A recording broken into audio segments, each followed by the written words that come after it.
So the hardcore wipe is in full swing, and I thought I would take a look at how level 1 trader armor and weapons will perform, although we hopefully soon will have level 2 traders available. Now armor is extremely important at this point in the wipe. It's always important, but especially now, because there is such a big amount of players that are running around with very bad ammo, which makes sufficient armor very powerful. And yes, some players are farming bosses to get top tier ammo, but unless you have farmed bosses as well and gotten level 4 or higher armor yourself, you can't really do anything about it anyways. Now for armors, there is a very limited supply of different armors early on, so I decided to do a quick comparison. Now the ones we have is the P.A.K.A., the 3M, and the 6B2, which are all level 2s. Then we have the MPP Kias and the MF Untar, which is level 3. And then we have the Suk Press Vest and the 6B23-1, both of which have a level 3 plate with level 2 soft armor behind it. And these are available either for straight up rubles or from barters. I've made a spreadsheet, of course, and we can see the improvements in level 3 armor over level 2 against a lot of these ammo types. Now for straight up rubles, the NPP Kias is the best you can buy, with level 3 armor and 64 durability. It's a bit pricey at 71k rubles or a Raven barter, but the level 3 will help significantly against lower pen ammo. And the NPP is definitely doing a lot better than the MF Untar as well, thanks to its higher durability. The Untar is a little bit cheaper though, even though that's kind of subjective, at 2 max energy in a barter. I would say bang for buck-wise, the 6B2 is the winner. Yes, it doesn't have side armor, but at just 29k rubles and with 64 durability, it's very solid. And durability matters a lot more than people think. It's not just in regards to repairability, but it determines how many consecutive shots the armor can take before it loses its protective quality. This is why the 6B2 can take a lot more bullets than the P.A.K.A. or 3M when dealing with lower pen ammo, as we can see on the sheets. So the armor will not just protect you more, it will also last you longer in a raid, making it even more economical. Now if you want the best possible Trader 1 armor, that's going to be either the Suk Press Vest or the 6B23-1. They both have their own advantages. The 6B23 has a bit more durability, and the Press Vest plate is made from a less destructible material. So they perform fairly evenly across different ammo as a result. The Suk Press Vest does come with a level 3 backplate as well though, unlike the 6B23, which does have a slot for you to put in a backplate, but it doesn't come with one by default. And the 6B23 armor does also have level 2 armor for the groin area, both front and back, unlike the Press Vest. So there are minor differences between the two, but they're fairly even overall in a face-to-face firefight. I would say the 6B23 is the cheapest of the two, mainly just because propane is in my experience relatively easier to find than a horse figurine and a pom-pom hat. As we don't have any flea market now, rarity very directly becomes the value of something. The P.A.K.A. is surprisingly bad, to be honest, and it rarely does better than the 3M, and at 44,000 rubles, I would not consider it worth buying and using, especially when the 6B2 is better in every way besides not having side armor at only 29,000 rubles. Now let's take a look at weapons and what you can get from level 1 traders and potentially some crafts. Now it's hard to recommend 545 weapons off of level 1 traders, but they are very strong if you can get some better ammo for them in raid, like PP, BT, or even BP. PP is received from some early game quests as well, and it's fairly easy to find in raid.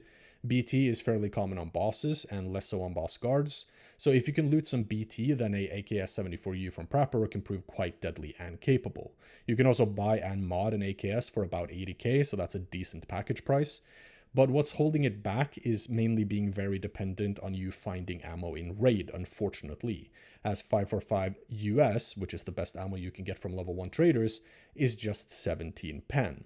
Now once we unlock the Punisher questline and can get the PP craft from level 2 workbenches, then 545 is probably going to become the go-to AK caliber. Now 762 is a different story. 762 has always struggled in the late wipe meta, but early wipe 762 has always been a favorite of mine and served me well, mainly due to the amount of damage the round has compared to its penetration. People always get caught up on how much pen ammo has, but the damage is equally as important.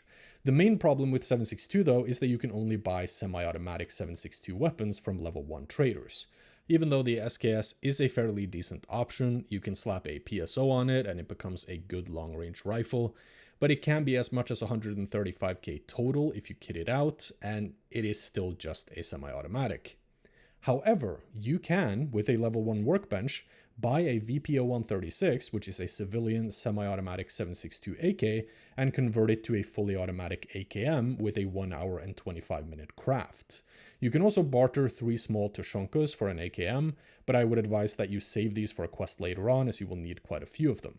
The AKM can also be modded further for about 30k. The best ammo you can buy is SP ammo, which is 20 penetration, but also 68 damage, which is fairly decent against level 2 armor, and it will 3-shot.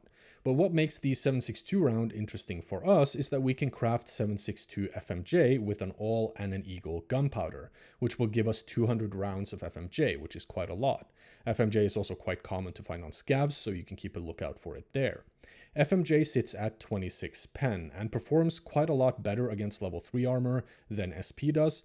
It does struggle a bit more against level 3+2, but due to them being barter only, you likely won't see too many of them. 7.62 also has another advantage. While not being as common to find good found-in-raid ammo in packs, better ammo can be found on certain AI, like sniper scavs or scav bosses or boss guards. T45 M1 isn't uncommon, which is 30 pen. You might even find some PP at 41 pen if you're lucky. You can also mod AKs quite well early on. This also goes for the 545 AK obviously, as a decent amount of attachments and mods are available at level 1 traders. Now 7.62 is probably going to lose some of its relative current power once the other calibers unlock better stuff in the coming trader levels and crafts, but for now it's quite strong.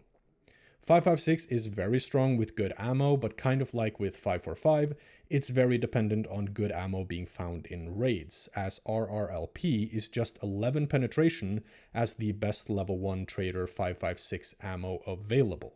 Now, if you can get M855, which as a USEC I believe you start with quite a lot of it, depending on your game edition, then the 5.56 guns like the M4 and the AUG become a lot stronger, and arguably the strongest that you can use straight off the bat, thanks to M855 having 31 penetration. If you do barter an M4 for 3 CPUs and a CPU fan, you can mod it quite well for another 60k. The AUG can be bought straight up, but it basically can't be modded at level 1 traders, so a bit of a trade-off there. Another interesting choice is the 9x18 PP guns, the Kedr and the Klin. These guns are quite available from Proper. You can buy a PP91 Kedr for 32k, which has a 900 RPM fire rate, but you can also go for a PP9 Klin, which is 1000 RPM, but that is a barter for 2 MP133 shotguns, which will cost you about 66k from Jaeger, so about double.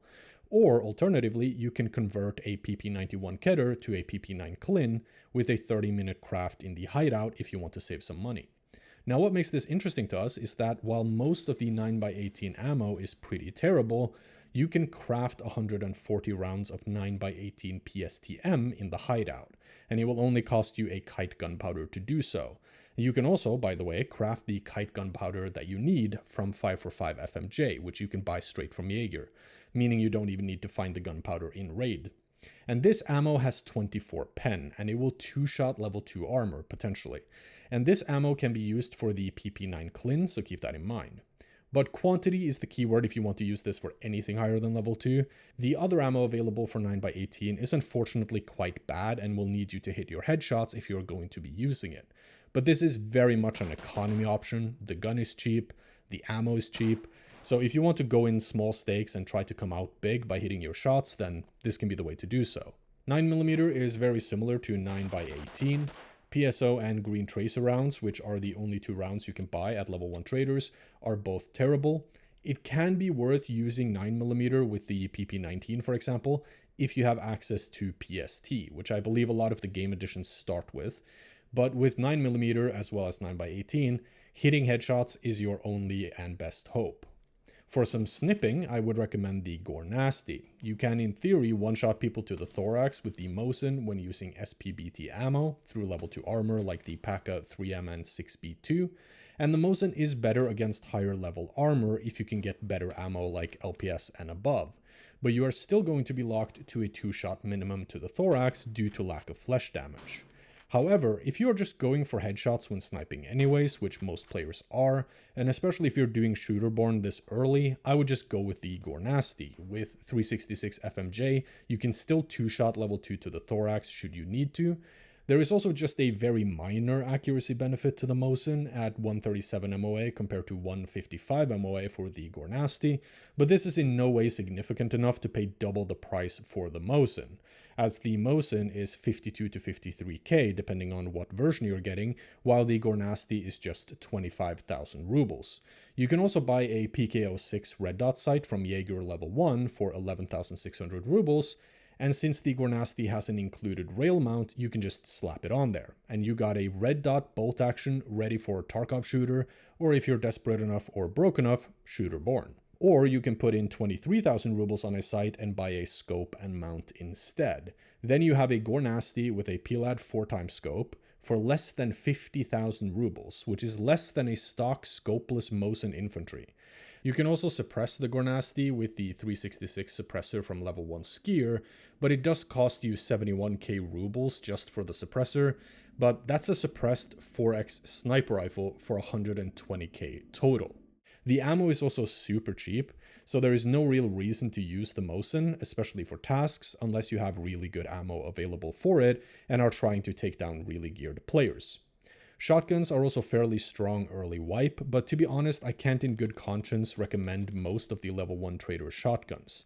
As shotguns are extremely dependent on getting follow-up shots, using a pump action shotgun is basically a death sentence, unless you hit them in the face on the first shot, or unless you happen to have some level 4 or 5 armor or something and can just tank return fire while you are rechambering, at which point, why are you using a shotgun?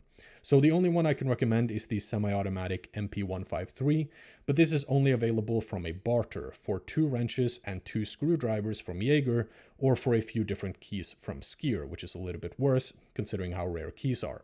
And then for ammo, I would just use the 7mm buckshot. You can also use the Paleva 3 slug if you want to go for that, but currently there just isn't really any especially good shotgun ammo available. So unfortunately, shotguns are kind of unideal and unsustainable as they are dependent on a barter to be at all viable.